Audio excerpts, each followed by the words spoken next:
Welcome to today's Global Connections program. I'm Bill Miller. Today we're going to take a look at an agency of the United Nations that's been working with Palestinian refugees since about 1948.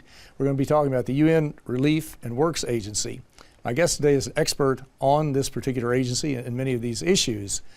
Today we have Mr. Peter Mulrean, who is the director of the Representative Office of UNRWA at the United Nations. And UNRWA is the United Nations Relief and Works Agency for Palestine issues in the Near East. Until February of 2017, Mr. Mulrean was the U.S. Ambassador to Haiti. Peter Mulrean, welcome to today's Global Connections program. Thank you very much, Bill. It's a pleasure to be with you. I appreciate you being with me today. Let's start at the very top. What is UNRWA? I know it's such a long name, I guess we better use the acronym, but the UN Relief and Works Agency for Palestine in the Near East. What exactly is it? When was it formed? Why was it formed? UNRWA has been around for a while now. It was created by the UN General Assembly in 1949 as a decision that the international community had a shared responsibility to provide assistance to the refugees from Palestine during the Arab-Israeli War of 1948. So it was created at that point to provide assistance, provide general services to these Palestine refugees, with the idea that it would take a few years to work out the political solution in this area, and this would take care of them until a just and lasting solution is found. Well, here we are 68 years later, still don't have the solution, and UNRWA's mandate has been renewed every 3 years since then. And of course, we think back to, I guess, 1947, the UN created the two states of Palestine and Israel, and then 48, the Arab-Israeli or the Palestinian-Israeli clash. And of course, you were started on a temporary basis with the idea you'd work your way out of a job, but that job has continued on. How do we hear about the UN Relief and Works Agency, but we also hear about the United Nations High Commission for Refugees, assisting refugees.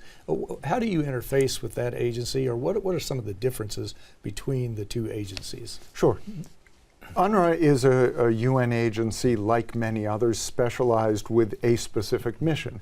Ours was created, as I said, in 1949, specifically to take care of refugees from Palestine.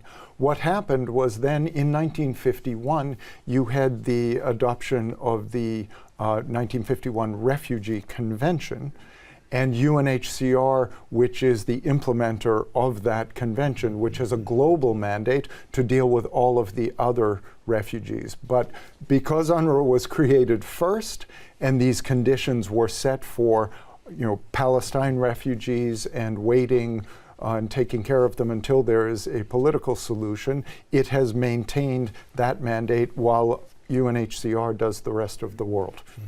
And our viewers can go to your website at www.unrwa.org to get more information.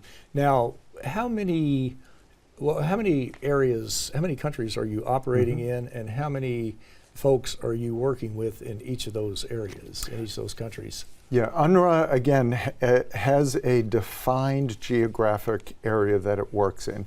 It's in the occupied Palestinian territories of the West Bank and Gaza, as well as Jordan, Syria, and Lebanon. So that's our area of operations. Overall, there are about 5.3 million refugees registered with UNRWA in those areas. And how many are in the Gaza Strip? Or Gaza, I should say. Sure. Gaza has a total population of about 2 million people. 1.3 million of those are Palestine refugees. So they make up a large portion of a population that's in a very difficult situation right now. Now, does UNRWA depend upon contributions from member states of the UN to receive most of its funding? Is that correct? Yeah, that's correct. Like many of the independent agencies of the UN, the lion's share, about 97% of our funding comes from voluntary contributions, mostly from governments. We've traditionally, through the years, gotten the bulk of our funding from the US, which was until this year the largest single donor, the European Union, a number of its member states as well, some of the other traditional donors like Norway and Japan, and increasingly, and particularly this year, which we can get to, a number of the Gulf states as well. Now, has the U.S. cut back its funding like 80% or 83% or something like that? If that's the case, has other countries picked up that gap, that difference, and help contribute to? Because you need a certain amount of money to operate, obviously, in order to provide services. Where are you on the funding? Yeah, we were very much taken by surprise in January when the U.S. announced that it would only be contributing $60 million to UNRWA. We're very grateful for those $60 million, but compared to years past, last year, for example, it was $364 million. That represents, as you said, an 83% cut in U.S. funding. It was completely unexpected. We had all signals at the end of last year that the U.S. was satisfied with UNRWA's work, and it really threw us for a loss at the beginning of the year. We've taken a number of steps to try and address this financial shortfall. We've launched, and this is interesting perhaps for your viewers, an individual campaign for individual giving. It's called Dignity is Priceless. And if you go to either our website, our Facebook page, or hashtag Dignity is Priceless, you can make a contribution there. We're working on some Ramadan campaigns in Muslim countries on that.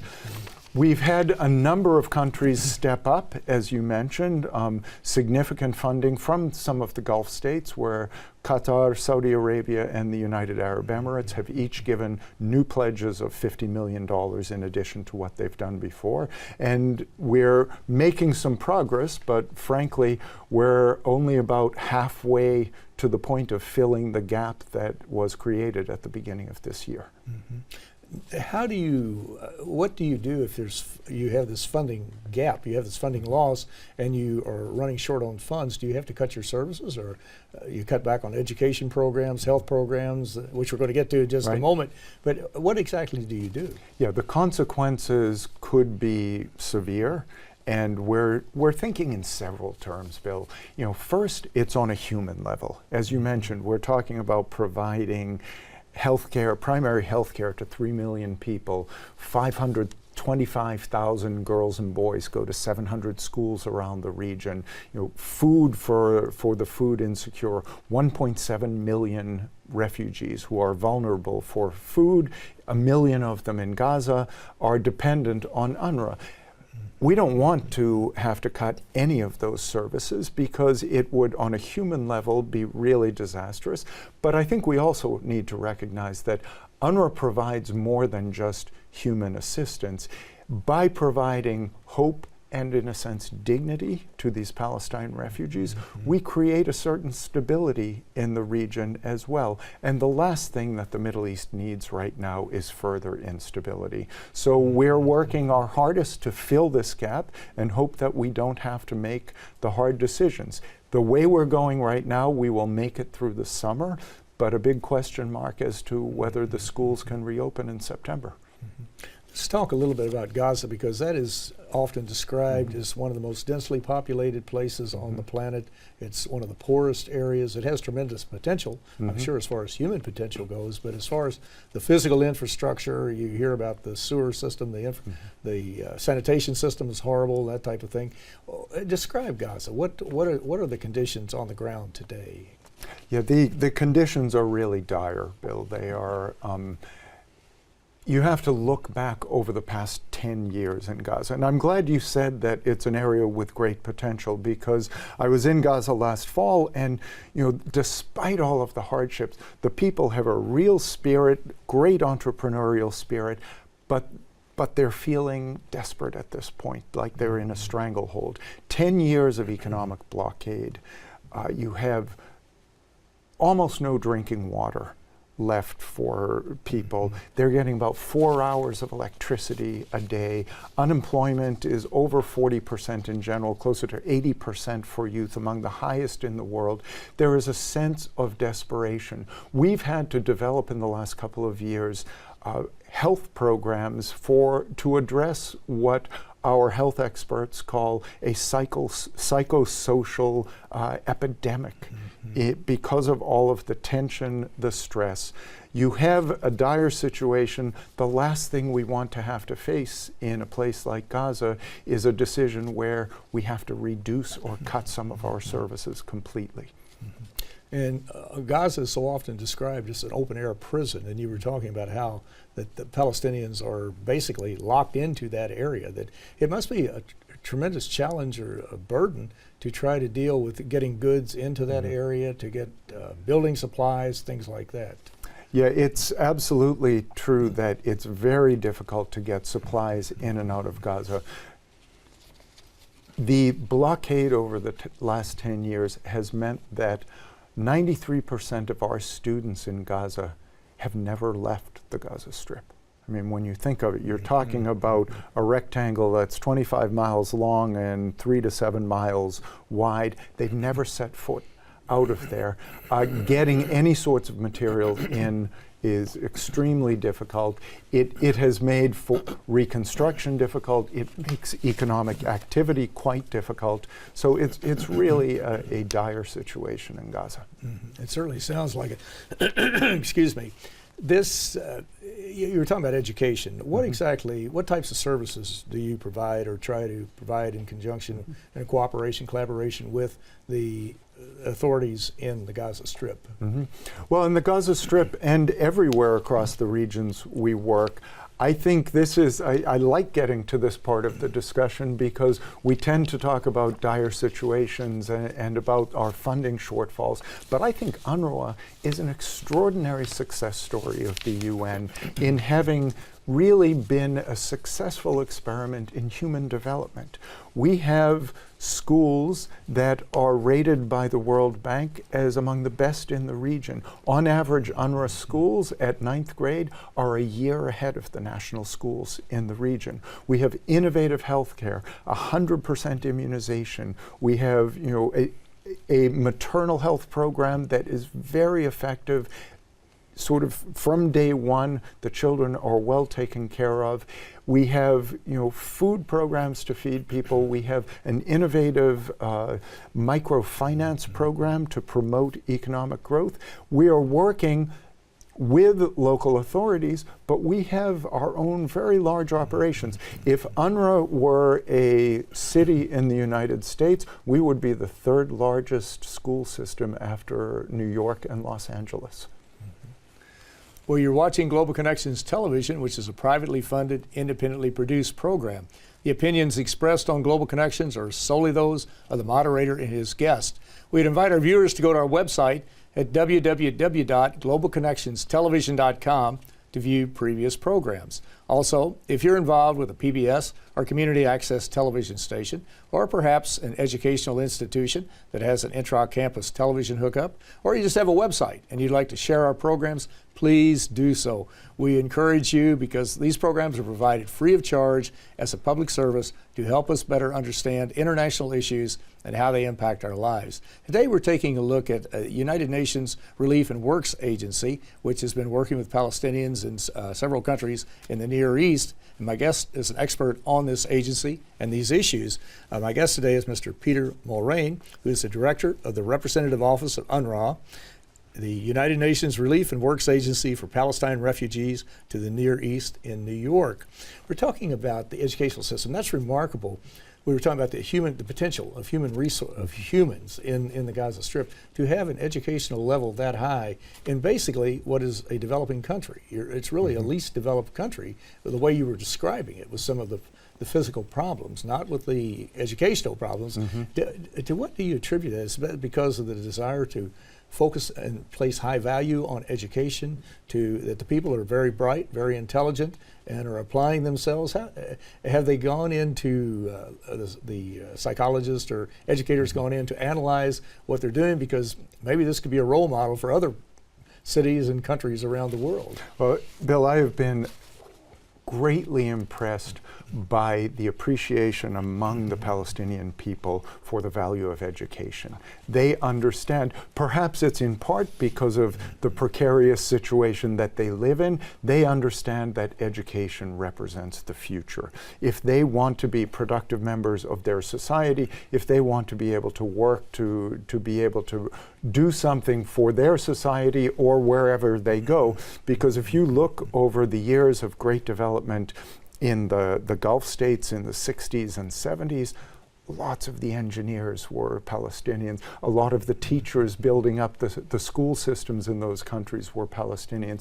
There's really an extraordinary commitment in the culture to education. Another area that's very important is health, and of course that has to do with sanitation in the communities. It has to do with maternal child health care programs. What role do you play in that? Well, UNRWA provides primary health care for over 3 million people in the region. These are the Palestine refugees, and I think it's really a tribute to the strong systems that we have built up, that in a place like Gaza, given all of the tensions, given the huge population density of the area, and the fact that potable water is hard to get, the sewer systems, as you said, have troubles and all of that, that you haven't seen outbreaks of disease or other problems there. It's because not only are the health of the people is strong, as I said, 100% immunization, but their health education, their practices are developed as well. So it plays a very important part in maintaining, as I said before, a certain sense of dignity and normality in daily life. How do you mentioned earlier they're operating with 4 hours of electricity. How do you survive on 4 hours of electricity, especially in the sweltering summer when the temperature is well above 100, probably 100 degrees Fahrenheit, many days? You have hospitals. Do they have backup generators? You have incubators. You have a variety of things. We all depend upon electricity. How do you survive doing that? With great difficulty. On an individual level, it means you survive primarily without electricity 20 hours a day, which is one more factor that has contributed to the severe economic hardship. It's very hard to run a business when you either have no electricity or you have to pay for fuel and run a generator all of the time. But getting back to your earlier question, getting fuel into the Gaza Strip is not easy either. So it really maintaining functioning hospitals and other core activities is extremely difficult. We now have actually solar panels on I think all of our schools in the Gaza Strip. Because of this very difficulty. It's also good for the environment, it's also more cost effective, but it's not everyone in these difficult economic times that can afford the investment in solar power. If we think back, there were at least, well, I guess 3 conflicts or clashes between the Israelis and the Palestinians, 2008, 2009, 2012, and 2014. And that last one, they were all devastating to some degree, but that last one, 2014, was even more devastating. What is the status of the rebuilding efforts in that area now? Are there still houses that look like they did in 2014, or have they moved forward on that? Yeah, it's still pretty difficult. There were, I think, 18,000 homes that were destroyed either partially or completely during the 2014 conflict. That means about 100,000 people who were not able to live in their homes. There's still over 20,000 of those people who have not returned to their permanent abodes. This has to do with a lot of factors. Some of it, again, is getting materials into the Gaza Strip. Some of it is their ability to afford reconstruction. And everything takes a long time in Gaza. But it is true that 4 years after the fact, they still have not recovered from those effects. Every program, at least on Global Connections Television, that we talk about a lot of issues, but it seems like almost every topic we bring in climate change. Because climate change, again, sound like a broken record, is to many people, to their way of thinking, it's the number one problem in this world today. Have you seen, it's a small area, I realize, but have you seen climate change affecting the environment in that particular area as far as being able to grow crops, sustainability, and things like that? Sure. It is affecting, the Middle East is terribly affected by climate change. You know, you mentioned it, it's a question of the availability of water, increased drought, you know, higher temperatures coming across. That is, you know, not only just making day-to-day life more difficult, but decreasing agricultural production makes the economy a lot more expensive to keep going. So the region as a whole is badly affected by this. We as UNRWA are, you know, dealing with our little piece of the puzzle there in the Middle East. I think what we're doing is focusing on, you know, contributing to the UN's overall approaches, which, you know, we're with the Sustainable Development Goals, we're much more focused on having a holistic UN approach to all of the different objectives, but including climate change. And we certainly have a factor and a role to play in the education of people, having them understand really the effects of climate change. And, you know, we all need to change our habits to adapt to this, not just in the Middle East. That's right. Yeah. I have yet to talk to anybody who's not been, in most cases, adversely affected by climate change. When you look at, you're talking about the UN system, and what types of partnerships do you have with other UN agencies, as well as outside groups, maybe private sector groups, non-governmental organizations, but who are some of your key partners? Sure, we are, you know, an integral member of what's called the UN country team in each area that we operate. So a lot of it depends on what's going on. You have an area such as either Syria or Lebanon. In Syria, UNRWA is one of the only UN actors that has remained really active and operational throughout the conflict in Syria. So we work closely with the other humanitarian actors to coordinate what, you know, anything from delivery of goods to just sharing information. In Lebanon, same thing, the effect of all of the refugees from Syria into Lebanon, both Syrians, and there were a large number of Palestine refugees who were living in Syria who have also fled to both Lebanon and Jordan.